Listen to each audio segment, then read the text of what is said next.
Nous entamons dans cette vidéo un nouveau chapitre de résolution de problèmes numériques, autrement dit des problèmes avec les nombres. Pour faire ce travail, comme d'habitude, tu vas avoir besoin de quoi écrire, une ardoise, des feuilles, surtout que maintenant tu sais faire les calculs posés, addition et soustraction. Donc n'hésite pas à prendre une feuille avec des quadrillages. Et puis tu auras besoin d'une calculatrice, mais attention, pas pour faire la recherche, seulement pour vérifier les calculs après. Premier problème.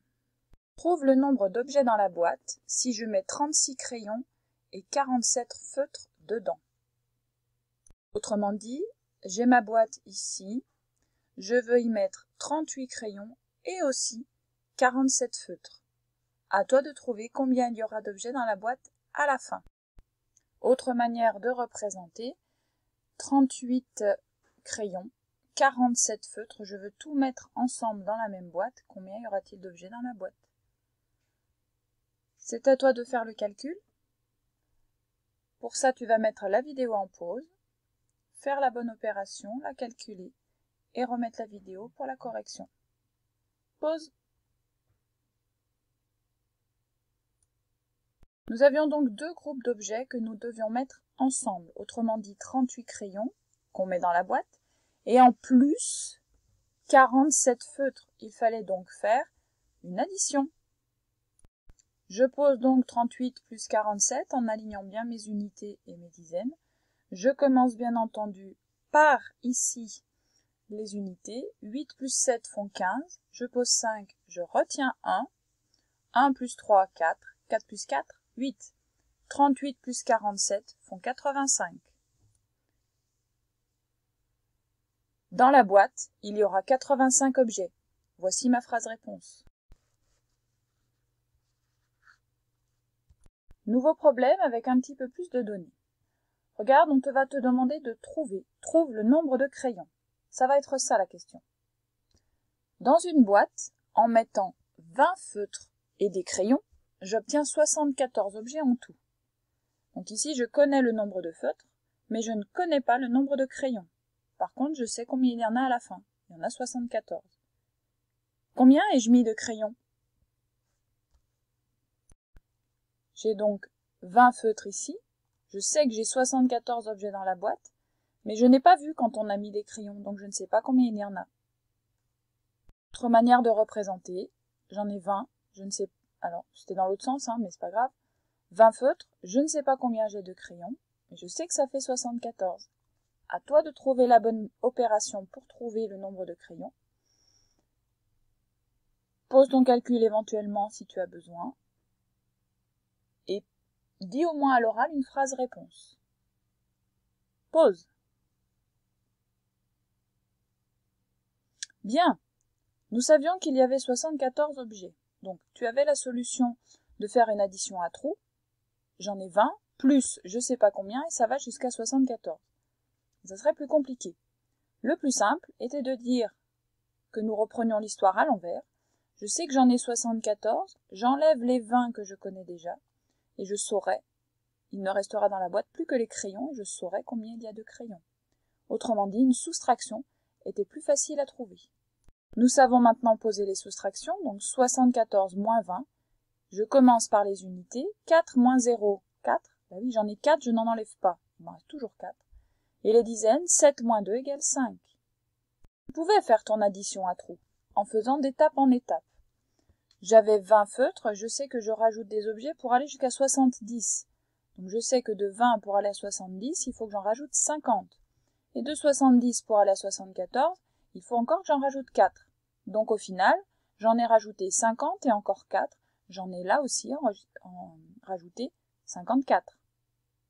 Une autre manière que tu aurais pu trouver, peut-être, tu remarques qu'il y a 74, mais tu remarques que 20, ce sont 2 dizaines. Tu sais que 74, c'est 7 dizaines, 4 unités. Et tu n'enlèves que des dizaines. Donc on va travailler que sur les dizaines ici. 7 dizaines moins 2 dizaines font 5 dizaines. Et j'ai toujours mes 4 unités. 54. Au final, grâce à notre opération, nos opérations, que tu aies fait une addition à trous ou une soustraction, nous trouvons 54. il y avait 54 crayons dans la boîte. Nouveau problème, cette fois-ci on te demande de trouver le nombre de feutres. On a commencé dans le premier problème par trouver ce qu'il y avait au total. On vient de chercher le nombre de crayons, maintenant nous cherchons le nombre de feutres. Dans une boîte, en mettant des feutres et 45 crayons, j'obtiens 80 objets en tout. 82 objets en tout. Combien ai-je mis de feutres? Donc tu vois qu'ici, je ne connais pas le nombre de feutres, je sais que j'en ai mis, mais je ne sais pas combien. Mais par contre, je sais que j'ai mis 45 crayons et je sais qu'au total, j'en ai 82. Petite image pour mieux comprendre. Je sais que j'ai 82 objets dans la boîte. J'ai bien vu quand on avait mis les 45 crayons, mais je n'ai pas vu quand on a mis les feutres, donc je ne sais pas combien il y en a. Mais avec ces deux informations, je devrais trouver le nombre de feutres. Regarde, j'ai 45 crayons, je ne sais pas combien j'ai de feutres, mais je sais qu'au final, j'en ai 82 des objets. À toi de trouver la bonne opération en faisant ton calcul sur ta feuille ou sur ton ardoise. Pause. Alors effectivement, on avait ici 45 crayons et on ne savait pas combien de feutres il y avait. Mais j'avais cette deuxième information. Donc au final, c'est le même calcul que dans le problème d'avant. Sauf que, au lieu de chercher des crayons, on va chercher des feutres. Mais la démarche est exactement la même. Tu vas faire la même chose. Donc tu pouvais, comme tout à l'heure, faire ici une addition à trous, puisque c'est bien ce qu'on cherche. 45 plus on ne sait pas quoi, égale 82. Ou alors, refaire ton histoire à l'envers. Je sais que j'ai mis 82, si je rembobine, si je retourne en arrière, je sais que je n'ai pas vu les feutres, mais j'ai mis 45 crayons, donc je vais les enlever les uns après les autres. Si j'enlève les crayons, il ne me restera plus que les feutres dans la boîte, et je saurai combien il y en a. Donc, si je pars des 82 et que j'enlève, que je mets en moins les 45 crayons, je saurai ici combien j'ai de feutres. Voilà pourquoi nous faisons une soustraction. 82 moins 45. Et nous savons les faire maintenant. Je commence par les unités, bien entendu. La colonne des unités. 2 moins 5. Pas possible. Ah non. Je suis obligée de commencer par en haut, même si ça ne m'arrange pas. Tant pis, je me débrouille. Et ce n'est pas très compliqué, puisque des dizaines, j'en ai ici. Donc j'en défais une, j'en déballe une, que je remets chez les unités. Du coup, il ne m'en reste plus que 7 qui sont bien rangés. 12 moins 5 font 7. Et maintenant, je calcule ma colonne des dizaines. 7 moins 4 font 3. J'ai ma soustraction 82 moins 45 égale 37. Je peux même compléter mon addition à trous. 45 plus 37 égale 82.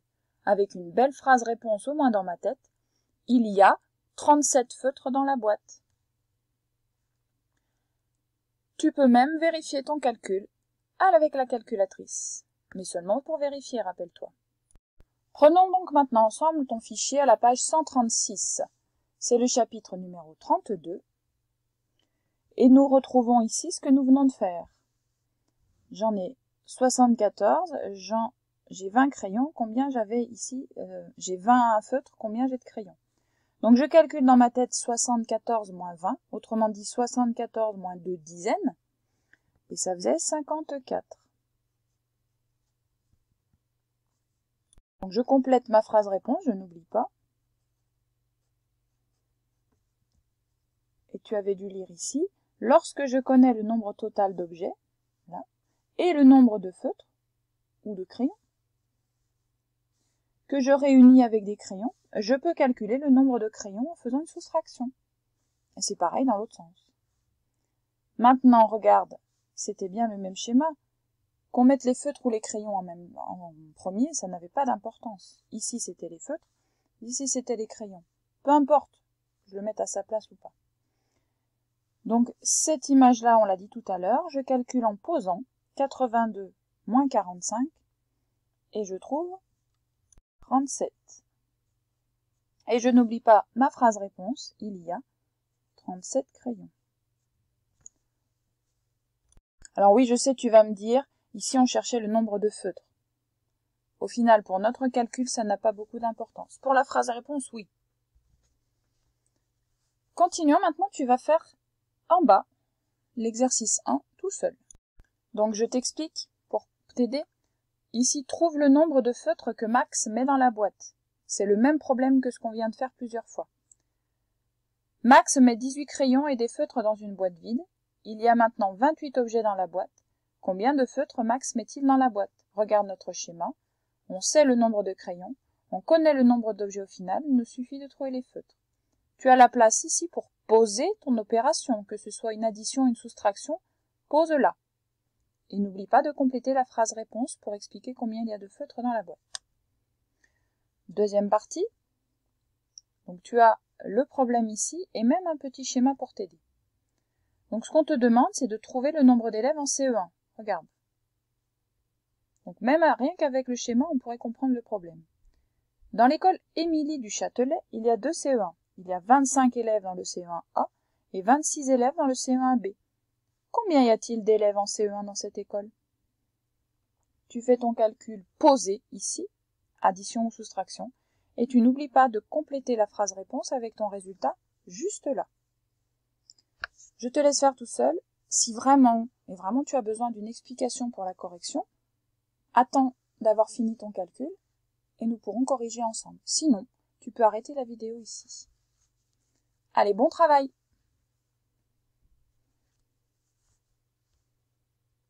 Bien, ici, nous devions chercher ça. Autrement dit, pour la petite correction ou pour ceux qui ont vraiment besoin d'aide et de le faire avec moi, comme c'est le même principe que dans le ce que j'ai découvert que tu as juste au-dessus, je commence avec le nombre d'objets. Donc dans la boîte, j'ai 28 objets. Si j'enlève les feutres, si j'enlève les crayons, pardon, il ne restera plus que les feutres. Donc je vais enlever les feutres. Allons-y. Je tire mon trait, bien entendu, à la règle juste en dessous. Je n'écris pas n'importe comment mes chiffres, ni rien du tout. Et je commence ma soustraction. 8 moins 8, 0. J'en ai 8, j'enlève tous les 8, 0. Et les dizaines, 2 moins 1, 1. Autrement dit, il y avait 10 feutres dans la boîte. Et oui, j'ai enlevé les crayons, il ne me reste plus que les feutres dans la boîte. Imagine la situation dans ta tête. Maintenant, je connais le CE1 A, je connais le nombre d'élèves dans le CE1B, et je veux savoir combien il y a de CE1 au total. Autrement dit, combien si je mets dans la cour tous les CE1 de l'école. Les CE1A sont des CE1, les CE1B sont des CE1, donc si je mets tous les CE1 de cette école dans la cour, je vais savoir combien il va y en avoir. Autrement dit, si les CE1A descendent en premier en récréation, et qu'en plus je mets les CE1B dans la cour avec eux, j'ai bien dit en plus, pour les calculer, je vais devoir faire une addition. Ils sont tous ensemble. Et c'était en plus. Alors je pose mon addition. 25, regarde, j'ai mes colonnes toutes prêtes, plus 26. Oui, là je connais les deux données, je dois chercher le résultat, donc c'est une addition. Et je tire le trait juste là. Et je fais mon calcul. 5 plus 6, ça fait 11. Je pose une unité, je retiens la dizaine. Et là, je peux faire dans l'ordre que je veux, 2, parce que c'est un plus. 2 plus 2, 4, plus 1, 5. Je pouvais aussi faire 1 plus 2, 3, 3 plus 2, 5. Au final, je n'oublie pas de compléter ma phrase réponse. Il y a 51 élèves en CE1 dans cette école. Voilà, tu vois, il faut juste bien comprendre, en imaginant la situation, si tu dois faire une soustraction ou une addition. À partir de là, tu sais faire les deux. Donc il n'y aura pas de problème pour les calculs normalement. Et tu peux éventuellement vérifier avec ta calculatrice. Mais pose ton calcul ici d'abord. Voilà, on se retrouvera pour la prochaine vidéo des problèmes numériques. La vidéo est terminée.